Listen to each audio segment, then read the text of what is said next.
சக்தி, ஓம் ஆதிபரா சக்தி. என் அன்பு குழந்தையே, நீ எதை நினைத்தும் பயப்படாதே. உன் வாழ்க்கையில் நீ எதை பெரியதாக நினைக்கிறாயோ அதை இழக்கப் போகிறாய். அவசரப்படாதே, முழுவதுமாக கேள். உன்னுடைய கவலைகளையும் கஷ்டங்களையும் வருத்தங்களையும் பிரச்சனைகளையும் தான் நீ பெரியதாக நினைத்து கொண்டு தினமும் கவலைப்பட்டு கொண்டே இருக்கிறாய். அதனால்தான் எனது அருளால் உனக்கு தேவையில்லாத இந்த அத்தனை விஷயங்களையும் உன்னை இழக்க வைக்கப் போகிறேன். அதன் பிறகு நீ எதிர்பார்க்கும் விஷயங்கள் அத்தனையும் சுலபமாக பெற முடியும் செல்லமே. உனக்கான சந்தோஷத்தையும் மகிழ்ச்சியையும் நிம்மதியையும், உனக்கு தேவையான பண வரவையும், நீ எதிர்பார்த்த வேலையையும் சந்தோஷத்தோடு நீ பெரும் காலம் வந்துவிட்டது. உன்னை காயப்படுத்தும் உறவுகளுக்கிடையே உன் காயமாற்றும் மருந்தாய் உன் அம்மா நான் இருக்கும் பொழுது நீ எதற்காக கலங்குகிறாய் செல்லமே? ஒவ்வொரு முறையும் சோதனைகளும் வேதனைகளும் உன்னை தீண்டும் பொழுதெல்லாம் மனதிற்குள் ஒரே ஒரு விஷயத்தை அழுத்தமாக நினை. என் அம்மா எனக்கு துணையாக இருக்கிறாள். எனது அத்தனை கஷ்டங்களையும் சோதனைகளையும் தாண்டி வந்து நான் நிம்மதியாக வாழ்வேன் என்று நீ சொல்லிக்கொண்டே இரு. நீ சொல்ல சொல்ல அந்த அற்புதம் நிச்சயமாக உன் வாழ்க்கையில் நிகழ்ந்தே தீரும். அதை நானே உனக்கு செய்து கொடுப்பேன். உன்னிடம் என்ன இருக்கிறது என்று பார்ப்பதை விட என்ன இல்லை என்பதை ஆராய்ந்து பார்த்து அதை பற்றி கேலி பேசும் மனிதர்கள் உள்ள உலகம் இது. அதனால் யார் என்ன சொன்னாலும் வருத்தப்படாதே.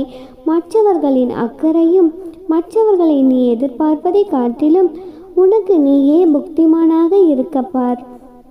என் தங்கமே, உனக்கான சோதனைகள் எல்லாம் உன் மனதை குலைப்பதற்காகவும் உன் தைரியத்தை குலைப்பதற்காகவும் கொடுக்கப்படுவதில்லை.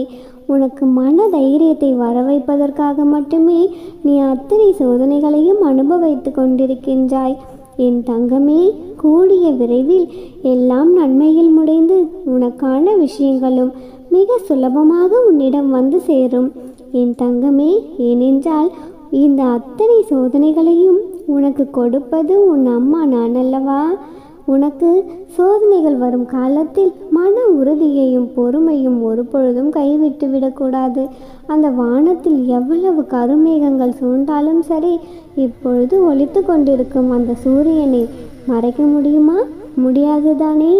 அதே போலதான் உனக்கான சோதனைகள் எவ்வளவுதான் வந்தாலுமே நீ அதில் மூழ்கிவிடாமல் அதிலிருந்து போராடி வெளியே வர வேண்டும். என் தங்கமே, அதன் மூலமாக உன் வாழ்க்கை பிரகாசமாக மாறும் தங்கமே. உன்னை சுற்றி இருக்கும் உனது குடும்பமும் அதனால் பயன்பெறும். அம்மா, எனக்கு மட்டும் ஏன் இவ்வளவு சோதனையை கொடுக்கிறீர்கள் என்று புலம்பாதே. ஒரு சாதாரண மரத்திற்கே கோடை காலமும் வசந்த காலமும் நான் கொடுத்தது போல என் அழகு பிள்ளையான என் செல்ல பிள்ளையான உன் வாழ்க்கையில் நான் வசந்த காலத்தை கொண்டு வருவதற்காக இந்த இலையுதிர் கஷ்ட காலம் உனக்கு வந்திருக்கிறது. கவலையில் இருக்கும் பொழுது அந்த கடிகாரத்தை மட்டும் பார். என்ன நடந்தாலும் எதையும் கண்டு கொள்ளாமல் அது எப்படி தனது வேலையை பார்த்து கொண்டு நகர்ந்து போய்கொண்டே இருக்கிறதோ அதே போல் உன்னை பின்தொடர்ந்து வரும் கஷ்டங்களையும் கவலைகளையும் அப்படியே விட்டுவிட்டு உன் வாழ்க்கையில் நீ முன்னேறி செல். என் தங்கமே, நான் கூறியது உனக்கு புரியும் என்று நான் நினைக்கின்றேன். தங்கமே, நீ எதை நினைத்தும் வருந்தக்கூடாது. உன் வாழ்க்கையில் எப்பொழுதும் என்ன நடக்குமோ என்று ஒருவித பயத்தோடு நீ வாழ்ந்து கொண்டிருக்கின்றாய். என் தங்கமே, இனி அப்படி இருக்காதே. என்ன நடந்தாலும் நமக்கு சரியாகும், எது நடந்தாலும் நமக்கு நல்லபடியாகத்தான் நடக்கும் என்று தைரியமாக துணிந்து உன்னுடைய வாழ்க்கையை நீ வாழ ஆரம்பித்தால் உனக்கு மன உறுதி கிடைத்துவிட்டது என்றுதானே அர்த்தம். என் ஆசிர்வாதம் பரிபூரணமாக உனக்கு இறங்கிவிட்டது என்று அர்த்தம். அப்படிப்பட்ட மிகச்சிறந்த ஆசிர்வாதத்தை உனக்கு கொடுப்பதற்காகவே இப்பொழுது உன்னை என்னை நோக்கி கூப்பிடுகிறேன் தங்கமே. கூடிய விரைவிலேயே என்னை தொட்டு வணங்கிய உன் கரங்களில் நீ எதிர்பார்த்ததை கொடுத்து உன்னை சந்தோஷப்படுத்துவேன். உனக்கான வெற்றியை நீ பெரும் காலம் வந்து விட்டது. எல்லாவற்றையும் உன்னால் சாதிக்க முடியும் என்பதை நீ ஒரு பொழுதும் மறக்காதே. உன்னால் முடியாதது என்று அது யாராலையும் முடியாததாகத்தான் இருக்கும்.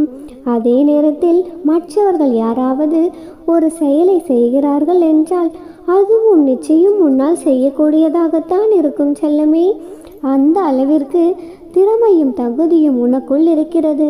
நான் பலமுறை உன்னிடம் கேட்கும் பொழுதெல்லாம் நீ என் மீது வைக்கும் நம்பிக்கையானது சில நேரங்களில் காணாமல் போய்விடுகிறது செல்லமே. உனக்கான விஷயங்கள் தவறாக நடக்கும் பொழுது நீ என் மீது வைத்திருக்கும் நம்பிக்கையை தெரிந்தே குறைத்து கொள்கிறாய். ஆனால் அது உன்னுடைய தவறென்று நான் சொல்லவில்லை. நீ கோபப்படும் பொழுதும் சரி, குழப்பம் அடையும் பொழுதும் சரி, உன்னையே நீ மறந்து விடுகிறாய். உன்னையே மறக்கும் நீ என்னை மட்டும் எப்படி நினைவில் வைத்திருக்க முடியும்? அதற்காகத்தான் இப்பொழுது உன்னை என் அருகில் கூப்பிட்டிருக்கிறேன். எதை பற்றியும் யோசிக்காமல் உன்னுடைய தடைகளை தாண்டி வெற்றியை பெறுவாய் என்ற நம்பிக்கையோடு என்னை நோக்கி ஓடிவா தங்கமே. உனக்கு இருக்கும் அத்தனை தடங்கல்களையும் விலக்கி உனக்கு நிம்மதியை கொடுத்து உன்னுடைய கனவுகளை நிஜமாக்கத்தான் நானும் ஆசைப்பட்டு கொண்டிருக்கின்றேன் செல்லமே. ஆனால் பல சமயங்களில் உன்னுடைய நம்பிக்கையானது ஊசலாடிக்கொண்டே இருப்பதால் தான் நான் உனக்கு கொடுக்க வரும் விஷயங்களை உன்னால் பெற முடிவதில்லை. கோபப்படுபவர்கள் அனைவரும் கெட்டவர்களும் கிடையாது. பொறுமையாக அமைதியாக இருப்பவர்கள் அனைவரும் நல்லவர்கள் என்றும் நான் சொல்வதில்லை. குழந்தையே, என்னதான் உன் பக்கம் நியாயம் இருந்தாலும், நீ செய்வது சரியாகவே இருந்தாலுமே கூட உன்னுடைய கோபத்தால் நீயே உனக்கு எதிரியாக மாறிவிடுகிறாய். கோபத்தில் நீ எடுக்கும் அவசர முடிவுகளும் நீ செய்யும் சில செயல்களும் தான் பல பேருடைய மனக்கவலைக்கும் காரணமாக மாறிவிடுகிறது செல்லமே. காலமும் சூழ்நிலையும் உன்னை கோபமுற செய்தாலுமே கூட அந்த நேரத்தில் ஒரு நொடி என்னை மனதில் நினைத்து கொண்டால் உன்னுடைய கோபத்தை அப்படியே உன் அம்மா நான் அமைதியால் ஜெயிக்க வைப்பேன். நீ அந்த ஒரு நொடி மட்டும் உன்னுடைய கோபத்தை குறைத்து கொண்டு அமைதியாக ஓம் சக்தி என்று என்னுடைய நாமத்தை சொல்லிப்பார். நீ கடைபிடிக்க வேண்டியது தானத்தை தான் என்று புரிந்து கொள். என்ன தானம் தெரியுமா? நிதானம் செல்லமே. என்ன நடந்தாலும் நிதானத்தோடு அந்த விஷயத்தை நீ எதிர்கொண்டால் உனக்கான விஷயங்கள் சுலபமாக உனக்கு நடந்து முடியும். வெற்றிகரமாக எல்லா விஷயங்களையும் உன்னுடைய மனம் போல நானே உன்னுடன் துணையாக இருந்து உனக்கு நடத்தி கொடுப்பேன்.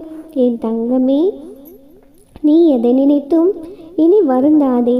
உன்னை நான் கூப்பிட்டேன் அல்லவா? நீ விரைந்து என் ஆலயத்திற்கு வா. இரட்டிப்பு நற்செய்தியோடு நானே உன்னை தேடி உன் இல்லத்திற்கும் வருவேன். குழந்தையே, உன்னை நான் இன்று தேடி வந்ததற்கு காரணமே அதுதான். நீ ஏங்கி ஏங்கி காத்திருந்த ஒரு விஷயத்தை உன் கைகளில் கொடுத்து நீ சந்தோஷப்படுவதை பார்க்கத்தான் நான் இன்று உன்னை தேடி வந்திருக்கின்றேன். என் தங்கமே, உன் வாழ்க்கையில் நீ இதுவரை பட்ட கஷ்டங்களும் துயரங்களும் துன்பங்களும் தீர்ந்து இனி நீ மகிழ்ச்சியாக வாழப்போகிறாய். கூடிய விரைவில் நீ விரும்பிய நபருடன் உனக்கு திருமணமும் நீ எதிர்பார்த்த மன வாழ்க்கையும் குழந்தை பாக்கியமும் பெற்று சகல சௌபாக்கியங்களோடு சந்தோஷமாக வாழப்போகிறாய். நீ விரும்பியபடியே சொந்த வீடு கட்டும் வாய்ப்பு உனக்கு கிடைக்கப் போகிறது தங்கமே. சீரும் சிறப்புமாக மகிழ்ச்சியாக உன்னை ஏளனமாக பார்த்தவர்கள் முன்பு நீ சந்தோஷமாக வாழ்வாய். எப்பொழுதும் உனக்கு துணையாக உன்னுடனே உன் அம்மா நான் நிழலாக வருவேன். தங்கமே, இனி எதை நினைத்தும் கலங்காதே. உன் வாழ்க்கையில் இனி நீ தொட்டதெல்லாம் வெற்றிதான். எல்லாம் நல்லதாகவே நடக்கும். இரட்டிப்பு நற்செய்தி நிச்சயம் உன் செவிகளில் விழும். நீதான் தங்கமே, இதை முழுமையாக கேட்டு முடித்து விட்டாயல்லவா? இனி எல்லாம் ஜெயமாக முடியும். நல்லதை நினைத்தால் நல்லதே நடக்கும். ஓம் சக்தி. ஓம் ஆதிபராசக்தி.